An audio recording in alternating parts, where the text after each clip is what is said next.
بسم الله الرحمن Assalamu الرحيم. alaikum wa rahmatullahi wa barakatuh. Donc le thème que nous avons choisi d'aborder aujourd'hui, c'est l'islamophobie en question et quelques équations. Allahu Akbar, est-ce que c'est un cri de guerre? Et aussi, la première équation, si vous voulez, c'est quand les mots de l'islam deviennent des mots, les mots de l'islam M-O-T-S deviennent des mots M-A-U-X. Quand on prend l'expression Allahu Akbar, on observe d'abord qu'elle est très mal comprise. Allah est perçu comme un cri de haine et renvoie au terrorisme dans la conscience populaire chez les gens. La plupart du temps, c'est un peu comme cela qu'ils le perçoivent à travers l'actualité. C'est aussi une forme de dogmatisme. Allahu Akbar, ça veut dire que nous sommes là devant une vérité absolue qui domine toutes les autres vérités et qui par conséquent s'impose. Et s'impose contre la raison, s'impose contre une démarche rationnelle. Dieu est plus grand que tout, on le perçoit aussi de cette façon-là, le dogmatisme.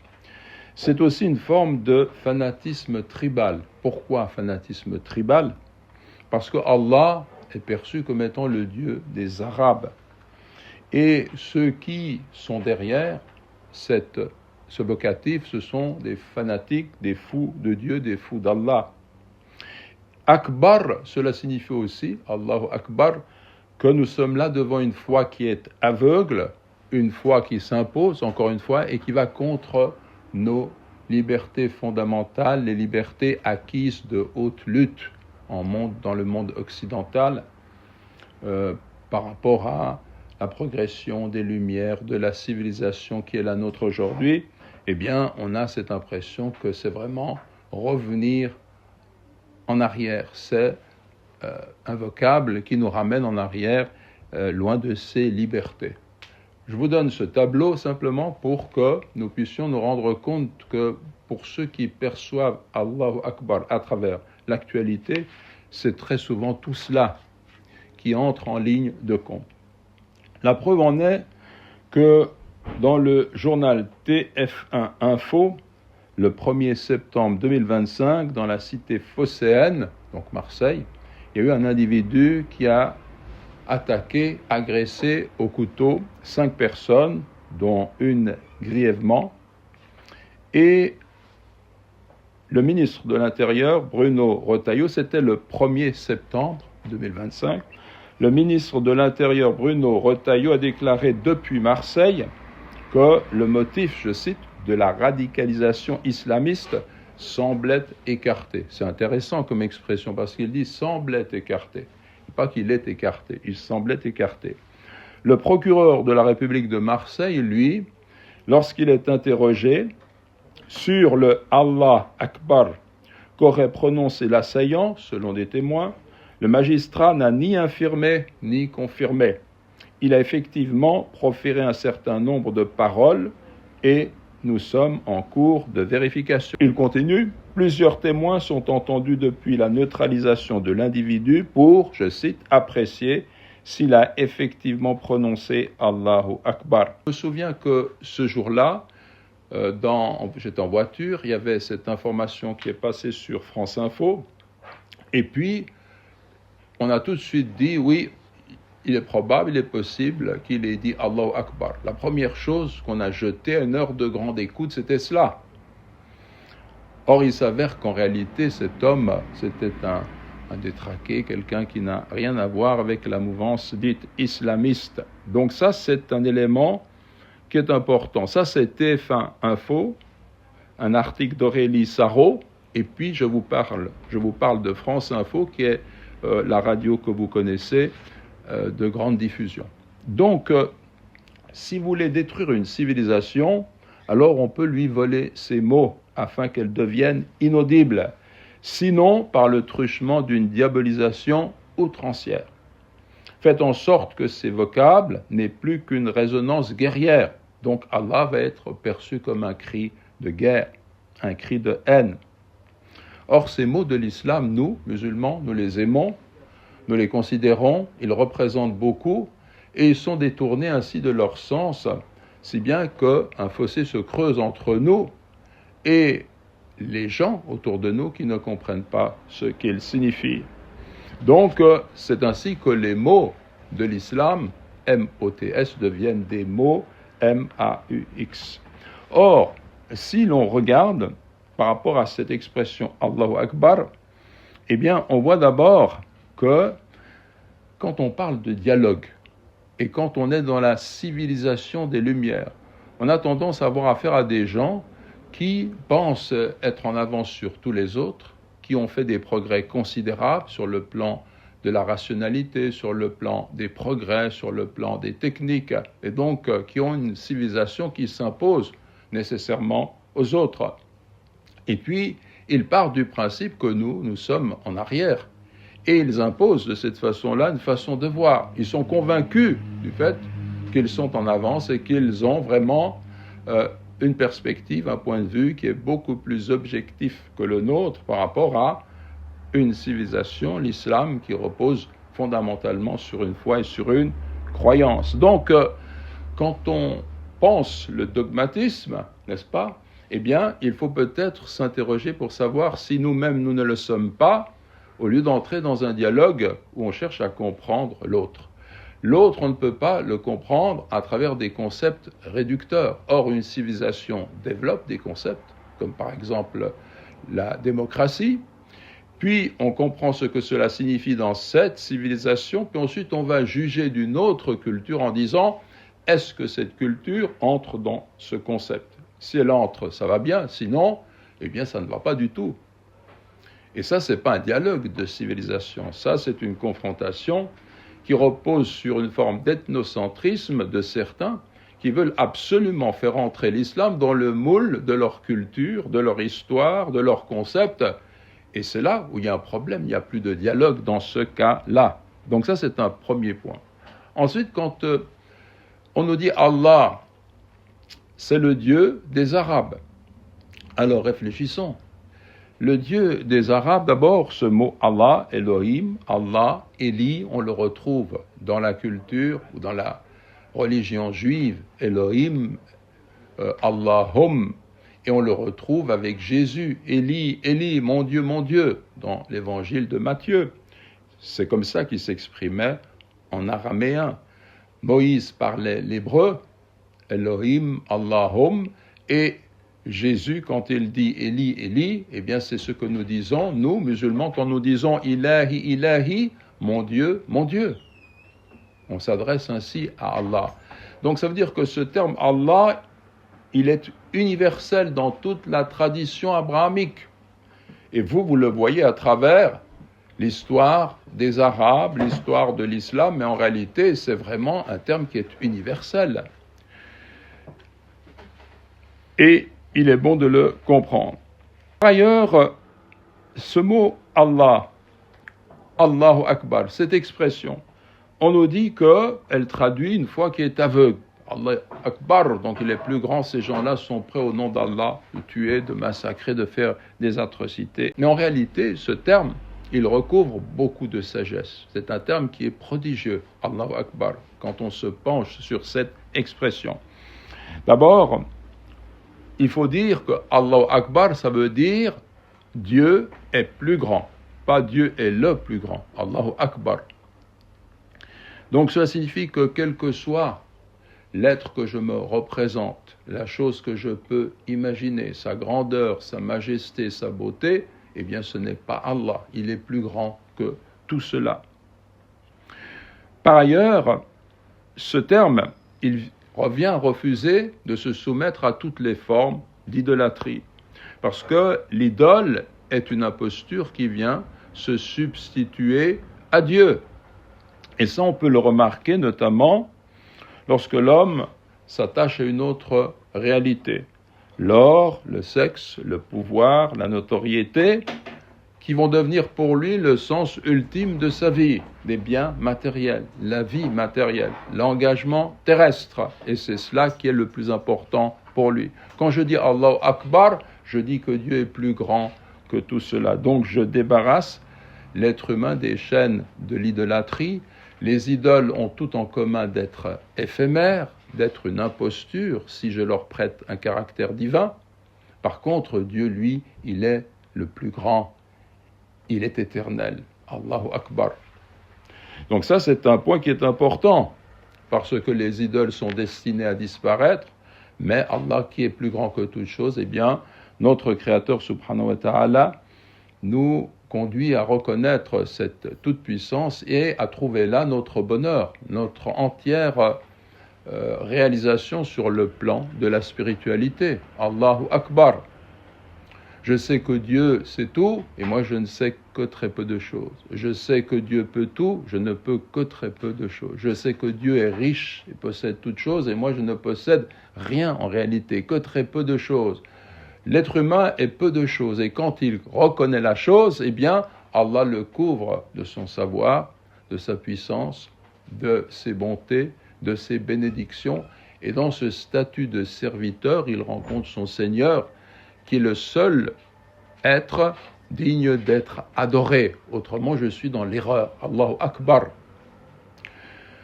Donc, en plus de ça, on peut dire que cette notion que Allah est plus grand, eh bien, elle est universelle. D'ailleurs, dans les textes, vous avez un passage dans la Bible, Psaume 135, 5, « Je sais que l'Éternel est grand ». Donc cette notion de grandeur, eh bien, on la retrouve dans les textes révélés. Donc finalement, on va observer aussi que le croyant, il va répéter ces termes, pas seulement lorsqu'il s'engage pour défendre la cause de l'islam. C'est vrai que quand il combattait les croyants, eh bien, il portait cet étendard, Allahu Akbar, pour lutter contre des gens venus les massacrer ou des gens qui portaient des convictions païennes. Mais on dit Allahu Akbar quand on fait la prière. Combien de fois est-ce que nous faisons la prière ? Combien de fois est-ce que nous disons Allahu Akbar en faisant la prière, dans chacun de nos mouvements ? Et l'appel à la prière également. Et bien entendu, Allahu Akbar revient pendant le pèlerinage, pendant les fêtes musulmanes et à tout moment. Posez-vous la question, mais ce mot Allahu Akbar, qui est dit et répété dans la tradition musulmane, est-ce que vraiment, en tant que musulman, que musulmane, eh bien, je suis imprégné de sa signification, je vis avec cela. Et pourquoi est-ce que l'islam nous demande de le répéter instamment, de façon constante ? Qu'est-ce que cela signifie pour moi ?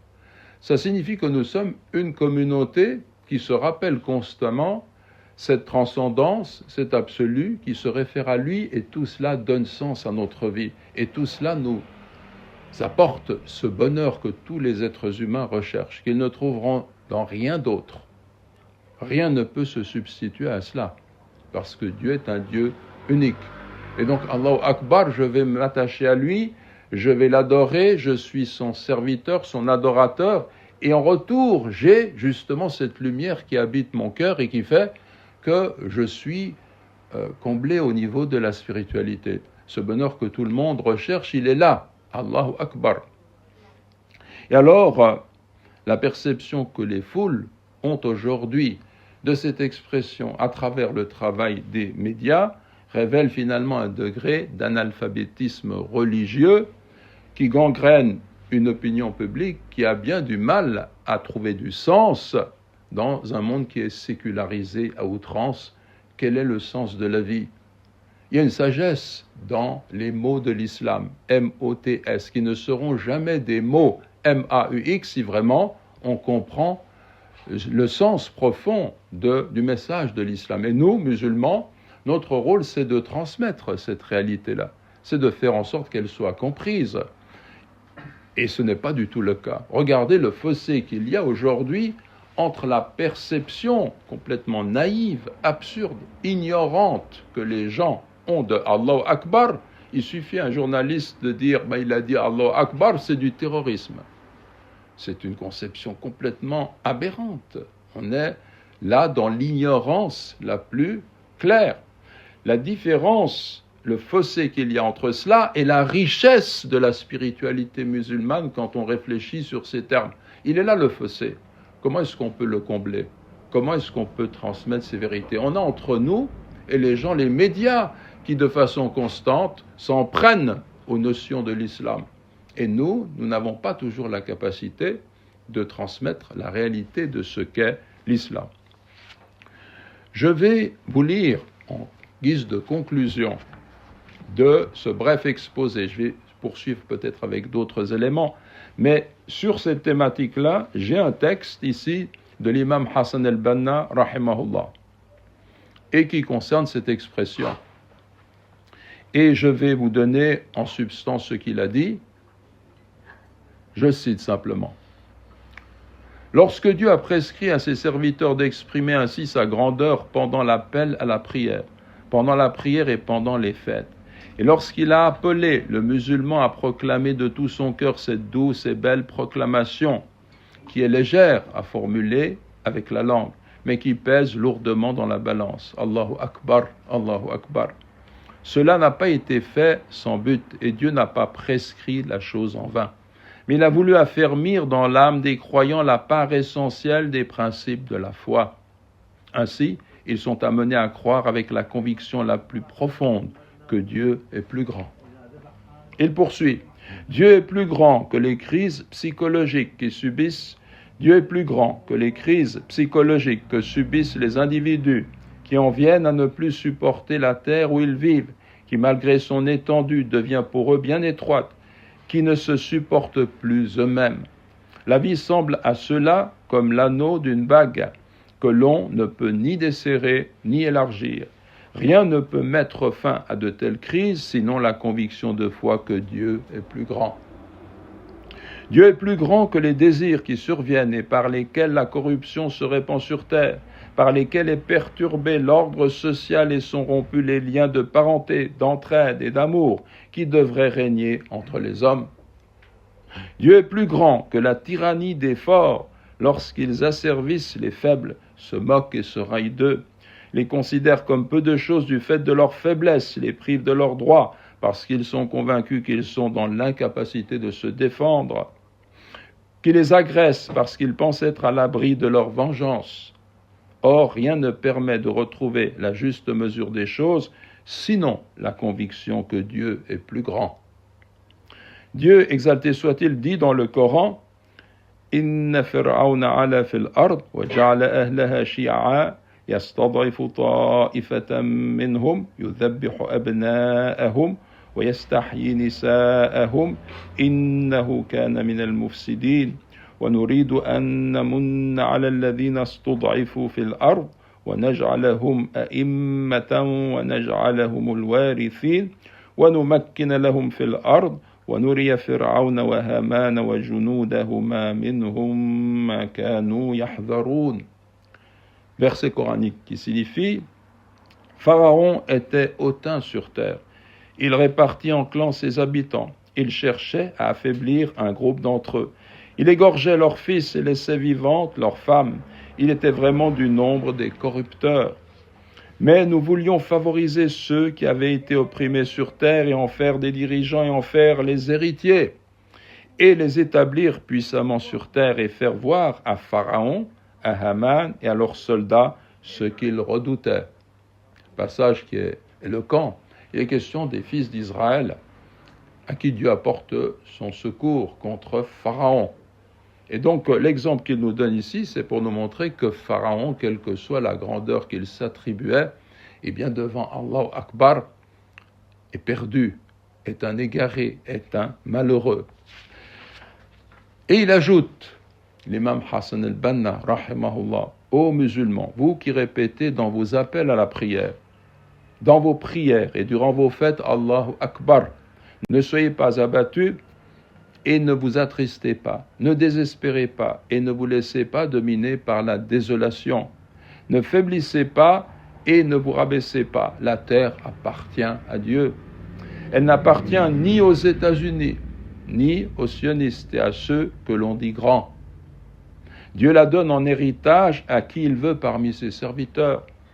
Ceux qui se comportent avec piété connaîtront une fin heureuse, non pas les traîtres, les transgresseurs et les oppresseurs, les tyrans qui agissent sans droit. Soyez assurés de la promesse de Dieu qui sera tenue. Adorez-le sans rien lui associer. Comportez-vous avec droiture en allant à lui et demandez-lui pardon. Parlez d'une même voix, unissez vos rangs, ayez une idée claire de la voie que vous devez suivre, organisez vos actions.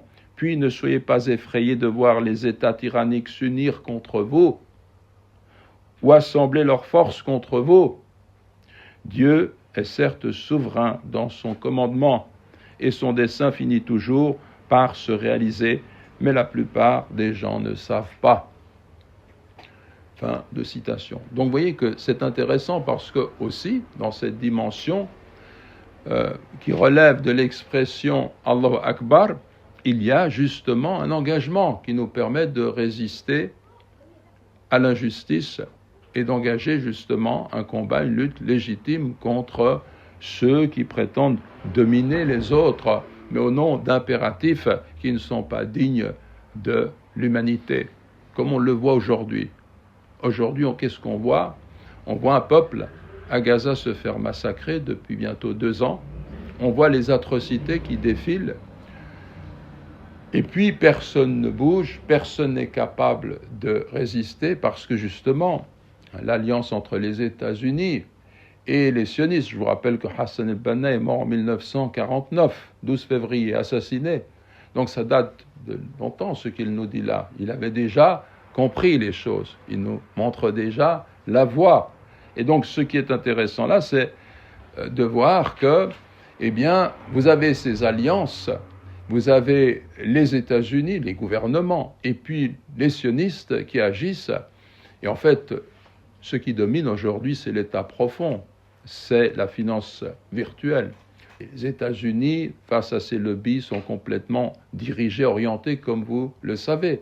Donc cela signifie qu'on est dans cette situation. Mais, Allahu Akbar, le musulman, il ne peut pas désespérer. Et c'est pourquoi la résistance que rencontrent ces gens qui sont surarmés, elle est farouche.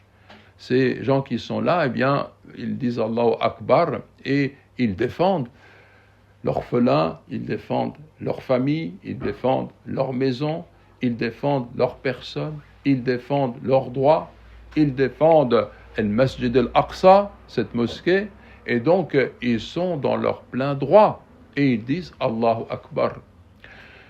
Donc, si vous voulez, à travers cet exposé, ce que j'ai voulu mettre en avant ce soir, c'est simplement de relever que si aujourd'hui tout cela se passe et que personne ne réagit, c'est parce que la population, les gens en général, ont une image tellement détestable de l'islam et du danger qu'il représente, et on le voit à travers cette seule expression prononcée par un fanatique qui va faire telle et telle chose, et la perception qu'on en a, eh bien, cette façon de faire, elle permet ce qui se passe à Gaza. Partout dans le monde occidental, vous avez des gens qui se révoltent, des gens qui, avec dignité, se rassemblent pour dénoncer ces atrocités. Mais rien ne change. Ce sont des manifestations, ce sont des paroles. Pourquoi est-ce que l'opinion publique est paralysée? C'est parce qu'il y a ces préjugés qui circulent, parce qu'ils ont, dans une sorte d'inconscient collectif, une image qui est très sombre de l'islam. Et aujourd'hui, c'est très difficile d'entamer un dialogue. C'est très difficile d'amener dans nos réunions des gens qui s'intéresseraient à l'islam de façon ouverte. Ils sont déjà programmés pour rejeter une foi qu'ils ne connaissent pas. Ils projettent sur l'islam une image négative qu'ils rejettent. Tout est là dans ce processus. Si je projette sur un élément quelconque une image qui est négative, puis ensuite que je rejette cette image-là que j'ai moi-même projetée, eh bien je suis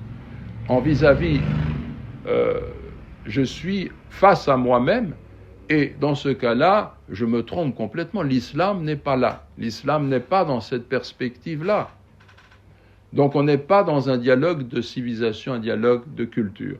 Ce qu'il faut espérer, c'est que nous soyons capables, nous, d'abord d'éclaircir notre propre lanterne sur ces concepts, et puis de transmettre ce message à titre individuel à travers ce que l'on peut dire, enregistrer, faire connaître.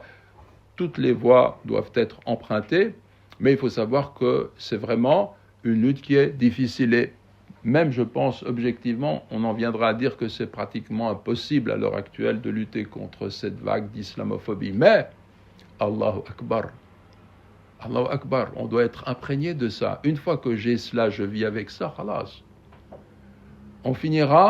Allah finira toujours par avoir le dessus. Donc si je suis lié dans la foi à cette réalité, personne ne peut rien contre mon engagement. Donc voilà une chose à laquelle on peut se tenir. Pour terminer, ce que je proposerais de faire, on va faire des exposés, des rencontres, on va inviter aussi des gens comme on le fait habituellement, mais je présenterai de temps en temps dans une deuxième partie un ouvrage de ce que je compose. Pourquoi? Pas pour faire ma propre promotion, mais simplement parce que j'estime que dans le travail que l'on fait, quand on produit des livres, ça peut être intéressant de présenter le livre et d'encourager les gens justement à commencer à lire. On est sur les téléphones, on est sur une information sont des flashs, on est dans un monde qui nous envahit par tout ce qui relève de l'information, des images, de tout ce qui vient d'ici et de là. Et ça, c'est très dangereux. Cela fait des analphabètes, des gens dont l'intelligence est liée à l'intelligence artificielle, mais qui ne savent plus ouvrir un dictionnaire, qui ne savent plus connaître les fondements de leur culture, qui n'ont aucune relation, sinon de façon superficielle. Il ne faut pas rejeter ces instruments, comme l'intelligence artificielle, dans ce qu'ils ont de positif. C'est remarquable pour certaines choses. Mais il ne faut pas non plus oublier que le savoir, il s'acquiert justement par le iqra, qui est le début de la civilisation, surtout lire le Coran, méditer sur le Coran, mais méditer aussi sur tout livre utile, sur la sunna, et ainsi de suite. Et prendre cette habitude au moins chaque jour de lire quelque chose, une partie d'un ouvrage, même si je lis un quart d'heure, une demi-heure, 10 minutes, mettre ce téléphone de côté, parce que vous savez très très bien, je le dis, je le répète, que dès qu'on ouvre ce téléphone le soir, parfois on met juste le réveil, etc., puis on regarde 2-3 choses, et puis une heure est vite passée. Ça, ce sont des heures qui s'additionnent, et vers la fin de nos vies, certains regretteront amèrement de s'être dit, mais qu'est-ce que j'ai fait de toutes ces nuits, de toutes ces soirées, de tous ces instants où j'ai vu défiler des choses avec une forme d'addiction, parce que c'est vrai que c'est intéressant, ce qu'on nous montre parfois, c'est très intéressant, parfois même c'est très utile, mais le mal se combine avec l'utile, le futile se combine avec l'utile, comme vous le remarquez. Il faut faire très attention, il faut savoir utiliser ces instruments, donc il faut les utiliser bien, mais il faut savoir les mettre de côté pour lire. Ici, j'ai un ouvrage qui est récemment paru à la lumière du Coran, c'est le Juz de Tabarak.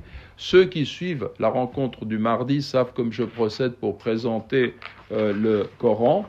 Et donc, il s'agit ici simplement de relever d'abord que j'ai une triple approche. D'abord, on donne l'interprétation du sens des versets. Ensuite, on donne des explications linguistiques et un éclaircissement contextualisé. Et puis, enfin, on tire quelques enseignements. Il y a 3 choses par rapport aux quelques versets que l'on présente. Ensuite, également, vous avez des symboles. Et les symboles renvoient au niveau de la bibliographie à des auteurs. Si par exemple, je vous dis R-A-G-H, c'est Abul Qasim al-Hussein ibn Muhammad al-Raghib al-Asfahani. On connaît son glossaire en arabe, Raghib, il est cité comme ça. Et donc, c'est un glossaire sur les termes du Coran. Donc, on peut renvoyer à ces explications. Vous avez par exemple Suyu, S-U-Y-U, Jalal ad-Din as-Suyuti, le grand savant égyptien qui est connu sur les causes de la révélation. Et vous avez ainsi ces termes, ces symboles ou ces expressions. Puis, je vais vous donner un exemple de cette interprétation, en commençant simplement surat Tabarak. Je ne vais pas prendre... Vous voyez, il y a par exemple 5 versets qui sont ensuite donnés, ensuite avec des explications et les enseignements. Je vais prendre peut-être les 2 premiers versets qui nous disent تبارك الذي بيده الملك وهو على كل شيء قدير الذي خلق الموت والحياة ليبلوكم أيكم أحسن عملا وهو العزيز الغفور. Ce qui signifie béni soit celui qui tient dans sa main la royauté et il est infiniment puissant sur toute chose. Celui qui a créé la mort et la vie afin de vous mettre à l'épreuve, lequel d'entre vous est le meilleur en œuvre, il est le tout-puissant, le tout-pardonnant. Donc, quand je vais donner le sens des expressions et les explications dans le commentaire, béni soit celui, tabaraka, de la racine baraka, bénédiction, Dieu se glorifie lui-même, selon le commentaire de K-A-T-H. Ça veut dire Ibn Kathir. Qui tient dans sa main la royauté, el-mulk, la royauté ou le royaume, c'est-à-dire l'ensemble de la création sans exception. Et il est infiniment puissant sur toute chose, qadir, forme renforcée de qadir. Parce que qadir, ça veut dire être puissant. Qadir, en arabe, quand on étudie la morphologie des termes, comprend une forme d'intensité au niveau du sens. D'où la traduction, il est infiniment puissant sur toute chose. Il dispose d'un pouvoir infini sur toute chose, rien ne peut échapper à son omnipotence. Celui qui a créé la mort et la vie, afin de vous mettre à l'épreuve, lequel d'entre vous est le meilleur en œuvre, la mort est mentionnée dans ce verset avant la vie pour diverses raisons énoncées par les commentateurs. Premièrement, l'évocation de la mort en premier lieu accentue la notion de domination et d'omnipotence divine. Ça, c'est une interprétation que nous donnent les savants. Pourquoi mentionner la mort d'abord? Parce que Dieu nous rappelle, il est le vivant qui ne meurt pas, et lui, il a pouvoir sur vous. Donc ça marque justement la grandeur d'Allah par rapport à nous qui sommes des mortels. Bon. Deuxièmement, autre raison, la mort précède la vie, nous étions poussière avant de recevoir le don de la vie, comme il est dit ailleurs dans le Coran. كيف تكفرون بالله وكنتم أمواتا فأحياكم ثم يميتكم ثم يحييكم ثم إليه ترجعون. Comment pouvez-vous renier Dieu alors que vous étiez mort? Et il vous a donné la vie, puis il vous fera mourir, puis il vous donnera la vie, puis vers lui vous serez ramenés. Comment est-ce que vous pouvez renier votre Créateur? D'abord c'était la mort, puis la vie, puis la mort, et la vie encore. Il est le Tout-Puissant, le Tout-Pardonnant, El-Aziz, le Tout-Puissant, l'Irrésistible, l'Invincible. Alors c'est là que vous voyez aussi que la langue arabe, elle est intraduisible pour certains termes. El-Izza, Aziz, c'est la considération, c'est la puissance, c'est le caractère irrésistible. C'est aussi le caractère d'une chose qui est rare, donc très précieuse. Celui qui l'emporte, donc El-Aziz aussi, El-Ghafour, le tout-pardonnant, celui dont le pardon est immense. En d'autres termes, sa puissance n'empêche pas son pardon. Mais quand on a deux termes comme ça ensemble, eh bien ces deux termes ensemble, les noms divins, on les comprend pour ce qu'ils sont, à notre niveau, à titre individuel, un nom. Mais parfois, quand on met deux noms, l'un avec l'autre, eh bien, une signification aussi qui nous fait réfléchir. Quand on dit que Dieu est El-Aziz, El-Hakim, dans d'autres passages, El-Aziz, le Tout-Puissant, El-Hakim, l'infiniment sage. Qu'est-ce que cela signifie? Très souvent, quand vous avez quelqu'un qui a toute puissance, une puissance très forte, parmi les hommes, il manque de sagesse, ça devient un tyran. Et très souvent, quand vous avez des gens qui ont la sagesse de comprendre les choses de la vie à leur juste mesure, les sages, ils manquent de puissance. Ils s'écartent justement de tout ce qui pourrait leur conférer une forme de puissance. Mais Dieu, il est justement à la fois El-Aziz, tout-puissant, El-Hakim, l'infiniment sage. Vous voyez, quand on met ces deux noms ensemble, ça donne aussi une notion qui est intéressante. Ici, il est question, il est le tout-puissant, le tout-pardonnant, et Ibn Kathir nous dit, en d'autres termes, sa puissance n'empêche pas son pardon. Ça, c'est l'analyse des termes. Et la troisième partie, c'est quelques enseignements. Cette sourate commence par relever les attributs divins qui révèlent la majesté, la grandeur de Dieu. Il est le maître absolu du royaume, il a tout pouvoir, il est le créateur suprême, l'invincible et le tout pardonnant. Sa création est sans faille, nul autre que lui ne mérite donc l'adoration des humains. Deuxièmement, Dieu nous a créés pour nous mettre à l'épreuve. Le verset ne dit pas lequel d'entre vous entreprend le nombre le plus élevé de bonnes actions, mais lequel est le meilleur en œuvre. En d'autres termes, lequel agit au mieux. Le critère qualitatif d'une action est donc plus important que son critère quantitatif. El-Fudayl ibn Iyad a dit « L'action n'est pas acceptée tant qu'elle n'est pas sincère et conforme. Khalisan, sawaba. Khalisan, sincère, entreprise en vue d'Allah, wa sawaban, comme vous le savez, conforme au modèle prophétique. Elle est sincère lorsqu'elle est entreprise pour Dieu et conforme lorsqu'elle suit la voie du prophète sallallahu alayhi wa sallam. Selon Ibn Omar, la meilleure action est celle qui est entreprise de la façon la plus intelligente, la plus scrupuleuse en ce qui concerne les interdits et la plus diligente en ce qui concerne les actes de dévotion.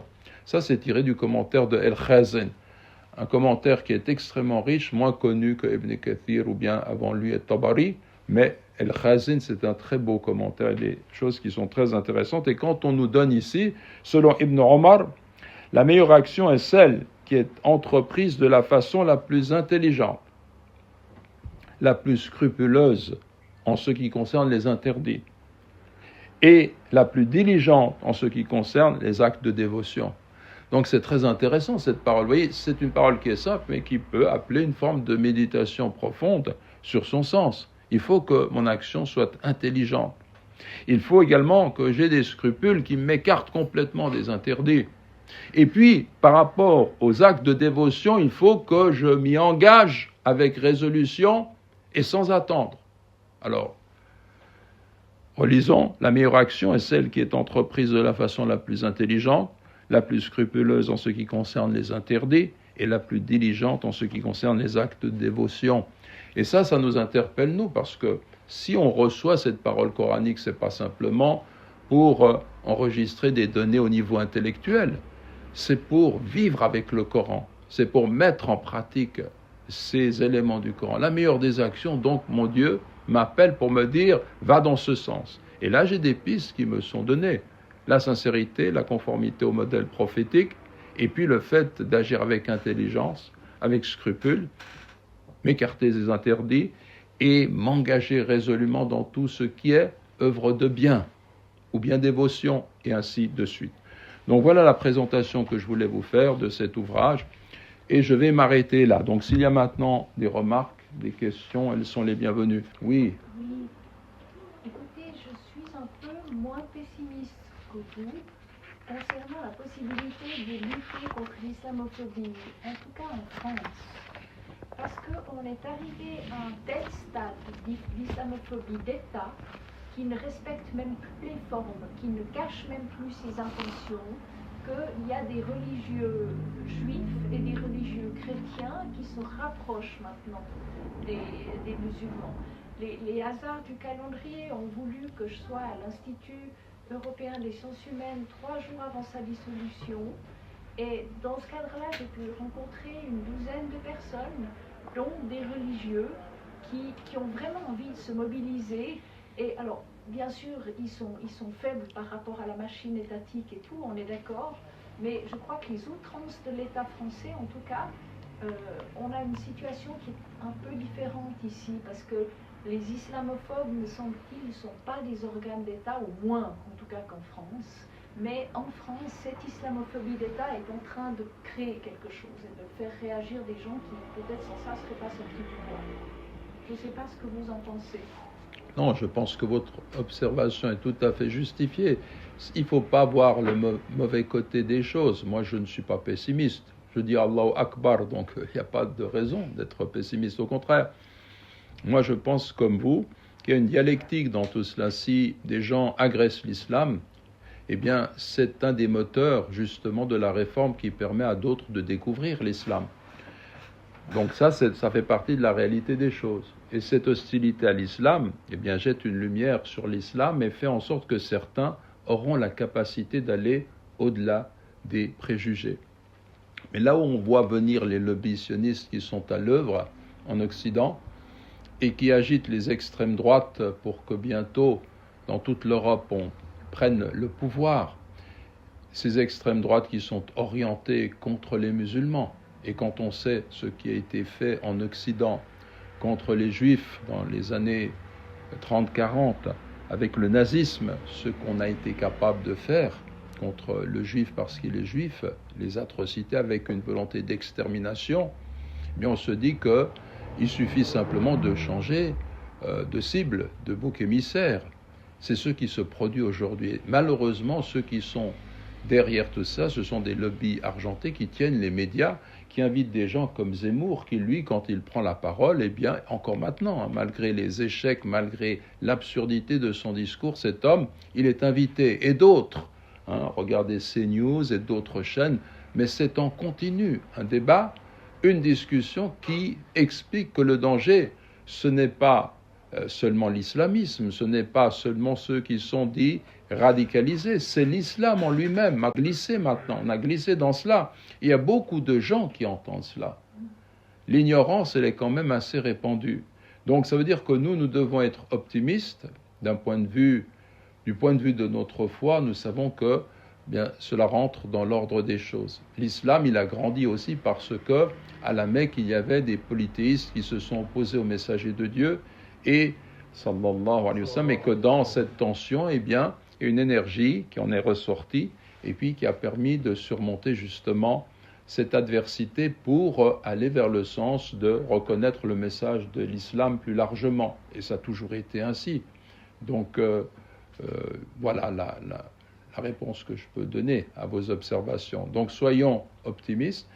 Il y a des gens qui veulent dialoguer, cherchons à dialoguer. Mais une chose qui doit être claire, c'est que notre dialogue, il doit reposer sur la sincérité, pas sur le fait de vouloir relativiser les notions et les convictions qui sont les nôtres pour satisfaire les autres.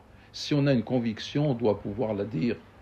On doit pouvoir aussi admettre que quelqu'un a une autre conviction. Et on doit pouvoir discuter, au moins que la sécularisation, que la laïcité servent à cela.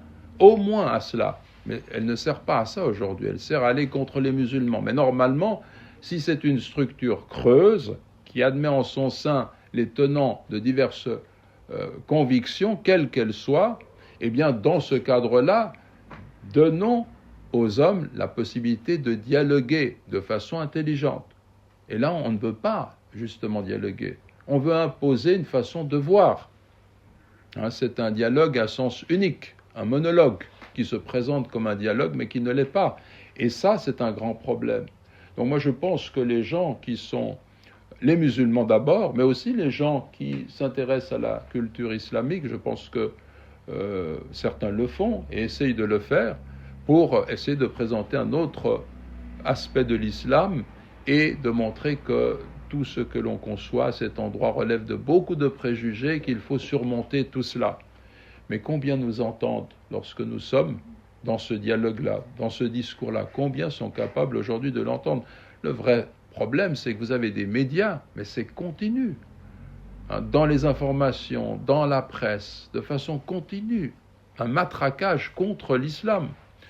Ensuite, quand il y a des épisodes ou des films sur ce qui s'est passé en Irak ou bien, etc., vous avez parfois des séquences, vous vous rendez tout de suite compte que, en voyant cet extrait, c'est orienté dans le sens de faire en sorte que l'on comprenne que celui qui se convertit à l'islam se radicalise nécessairement et dangereux.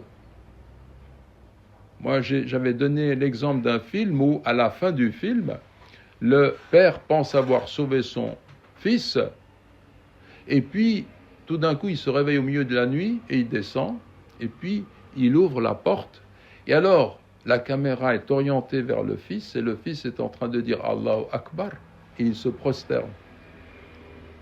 Alors, celui qui a fait ce film, il a de très mauvaises intentions. Qu'est-ce qu'il veut dire aux gens qui regardent ça? Ben non, ton fils, il n'est pas sauvé. Il est revenu de telle et telle région, mais aujourd'hui, il est là, il a conservé ce qui l'a poussé à l'extrémisme, c'est-à-dire sa foi. Voilà le message. C'est quand même assez ahurissant de présenter les choses comme ça. Et pourtant, ça marche très très bien.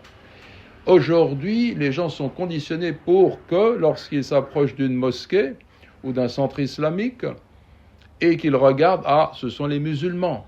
Il y a quelque chose au fond d'eux-mêmes qui les conduit à rejeter la chose.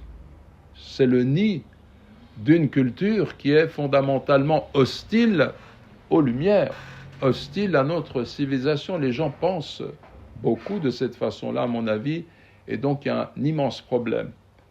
Aussi dans le discours académique, dans les universités, vous avez des gens qui se prétendent spécialistes de l'islam et qui occupent des chaires et qui vont commencer à traiter de questions comme les légendes dans le Coran.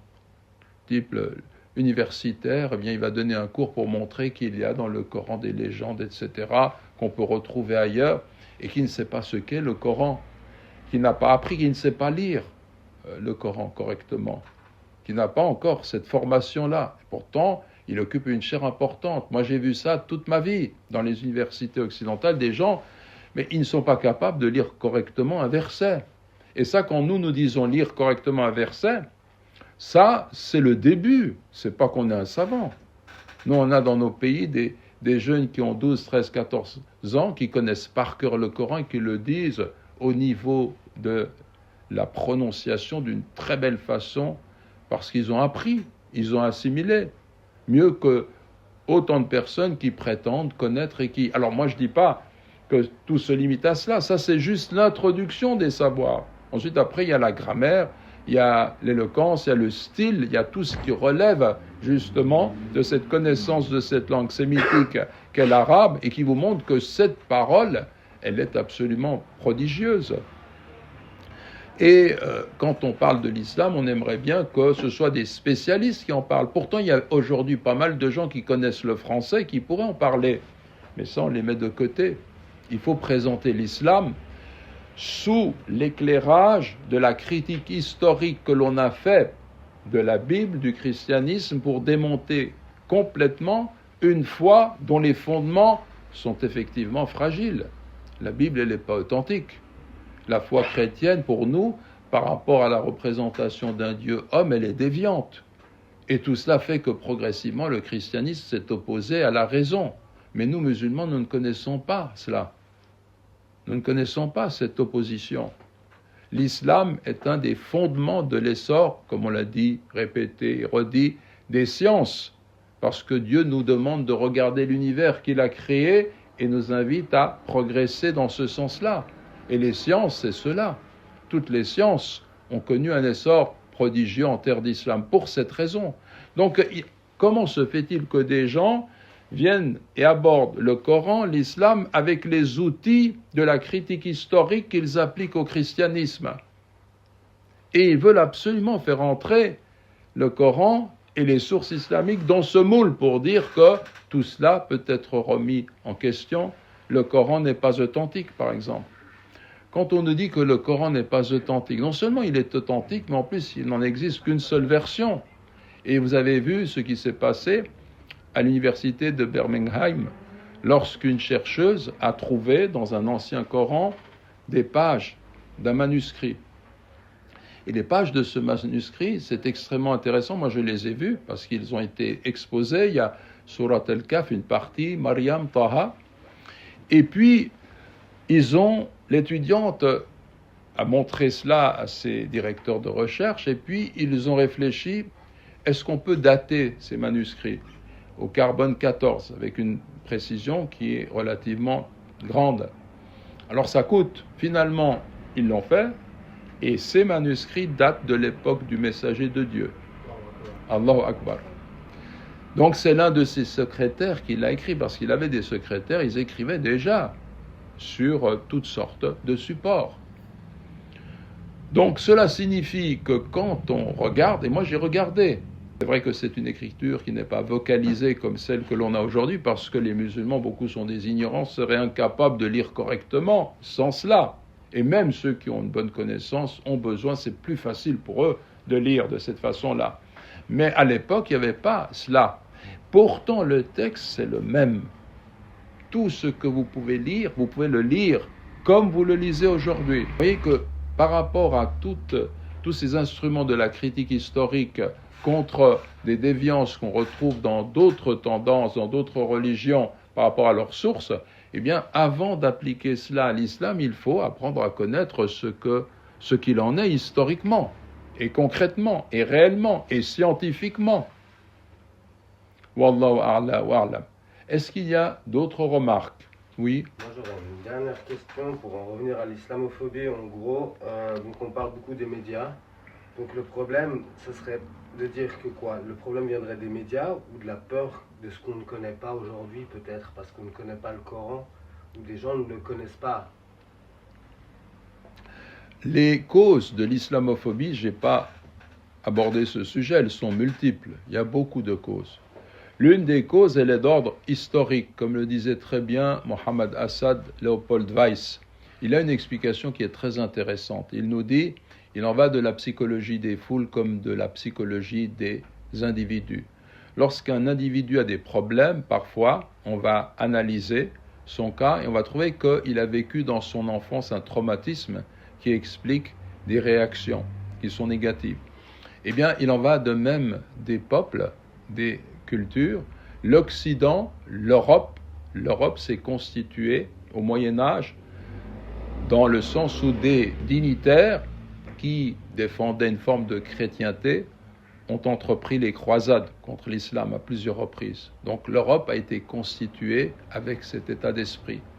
Cet arrière-fond de civilisation est resté dans l'inconscient collectif qui fait que quelque part, l'islam est perçu comme l'ennemi, puisqu'il y a eu un traumatisme avec le monde musulman. C'est resté dans cette culture. Et c'est vrai qu'on peut analyser qu'ici et là, à travers les œuvres littéraires, à travers les œuvres historiques, on a toujours quelque chose qui est négatif, qui est là, on baigne là-dedans, jusqu'à nos jours. Bon, si on reste dans le domaine de l'histoire, une autre influence, c'est la colonisation. En Algérie, par exemple, eh bien, quand il y a ce genre de tension, ça va amener les uns à développer un argumentaire négatif contre la civilisation que l'on colonise. Bon, ça c'est aussi un point qu'on peut relever. Il y a également l'ignorance. L'ignorance et le fait qu'on ne connaît pas la culture dont on parle. Il y a tous ceux qui sont acharnés à défigurer le vrai message de l'islam. Et ça, c'est aussi une réalité que l'on a. Il y a des gens qui sont complètement hostiles à l'islam. Il y a justement ces tendances où il y a une haine contre l'islam. Alors, bien entendu, les outils, l'un des outils fondamentaux aujourd'hui, ce sont les médias, ce sont la presse. Les médias agissent en ce sens. Mais ce n'est pas le seul. C'est pas le seul. Il y a beaucoup de choses qui peuvent expliquer pourquoi aujourd'hui on est dans l'islamophobie. Moi, j'aime bien cette image que j'ai déjà évoquée, un journaliste égyptien qui disait, il en est de ses préjugés comme d'un individu qui se trouve devant un grand écran blanc. Lui, il est petit devant cet écran. Et puis, il se tourne et il y a un projecteur devant lui. Cet homme, il n'a jamais vu son ombre, une ombre. Il ne sait pas c'est quoi l'ombre. Alors, il regarde devant le projecteur l'éblouit, il a peur. Bon, d'abord, il est ébloui. Il se retourne, et qu'est-ce qu'il voit sur le grand écran blanc? Il voit son ombre, mais son ombre décuplée, immense. Alors, quand il voit cette ombre, il a peur. Et qu'est-ce qu'il fait quand il a peur? Il s'agite. Et quand il s'agite, l'ombre s'agite. Et plus l'ombre s'agite, et plus il a peur. Ça, ce sont les préjugés. Ce que je disais tout à l'heure, on projette quelque chose qu'on rejette. Mais en fait, c'est de l'ignorance. Et c'est un peu ce processus qui est mis en œuvre par rapport à l'islam. Et c'est une très belle image qu'il donnait pour nous faire comprendre comment les choses se produisent aussi par rapport aux individus. D'ailleurs, derrière tout ça, il y a aussi une philosophie, entre guillemets, qu'il faut avoir. C'est que très souvent, lorsqu'on porte des jugements sur les individus qui sont négatifs, cela vient de nous. C'est nous qui sommes porteurs de ces jugements négatifs. Donc, vous connaissez cette anecdote aussi dont on a déjà parlé, de cet homme qui était complètement désespéré, et puis on lui a dit, il y a un sage, et ce sage-là, il habite à tel endroit, va le voir, il va te donner la guérison. Alors il va voir le sage, et lui dit, écoutez, je suis riche, j'ai tout ce qu'il faut, mais je suis dépressif, effondré, et il lui raconte justement sa vie, sa misérable vie malgré sa fortune. Et le sage lui dit, mais écoutez, il faut que vous puissiez voir tout en vert. Tout en vert. Alors le sage Alors cet homme quitte le sage, il retourne chez lui, dans son quartier, dans sa résidence, dans ses bureaux, dans son entreprise, et dit « peignez tout en vert. Tout doit être peint en vert. » Alors il peigne tout en vert.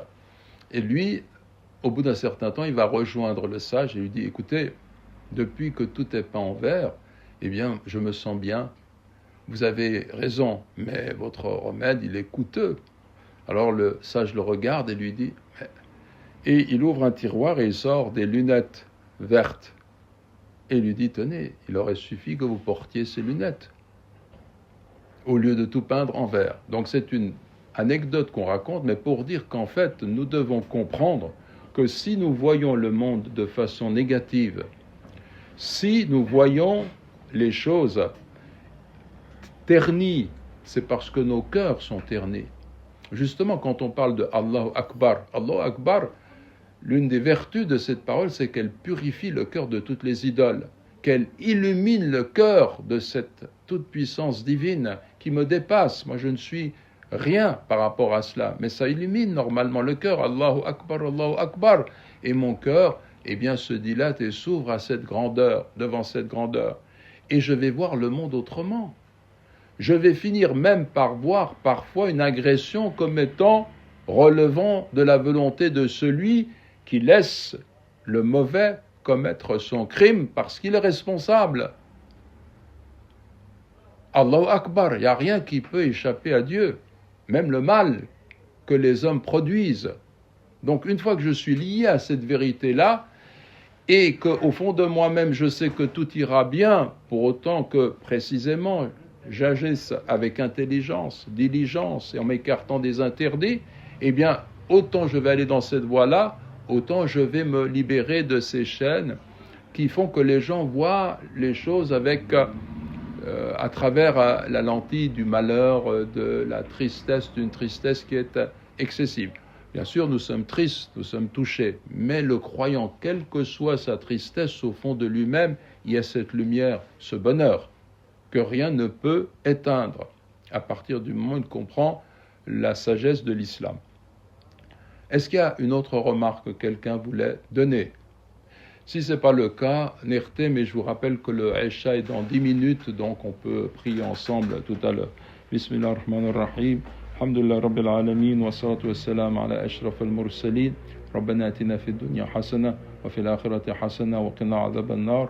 ربنا لا تزغ قلوبنا بعد إذ هديتنا وهب لنا من لدنك رحمة إنك أنت الوهاب ربنا هب لنا من أزواجنا وذرياتنا قرة أعين واجعلنا للمتقين إماما واجعلنا للمتقين إماما واجعلنا للمتقين إماما اللهم طهر قلوبنا من النفاق ومن الرياء ومن العجب ومن الكبر ومن الحسد ومن الحقد ومن الغضب المذموم يا منزل الكتاب يا مجري السحاب يا سريع الحساب يا هازم الأحزاب اهزم أعداءنا أعداء دينك يا رب العالمين انصر إخواننا وأخواتنا يا رب العالمين في فلسطين وفي غزة يا رب العالمين انصرنا على المجرمين القتلة يا رب العالمين إنك على كل شيء قدير ارحم والدينا والدينا والمسلمين والمسلمات والمؤمنين والمؤمنات الأحياء منهم والأموات يا رب العالمين اللهم أنت ربنا فارزقنا الإخلاص اللهم أنت ربنا فارزقنا الاستقامة اللهم أنت ربنا فارزقنا التواضع يا رب العالمين اهدنا واهد بنا واجعلنا سببا لمن اهتدى وصل اللهم على النبي محمد وعلى آله وصحبه وسلم تسليما كثيرا والحمد لله رب العالمين وجزاكم الله خيرا آمين آمين آمين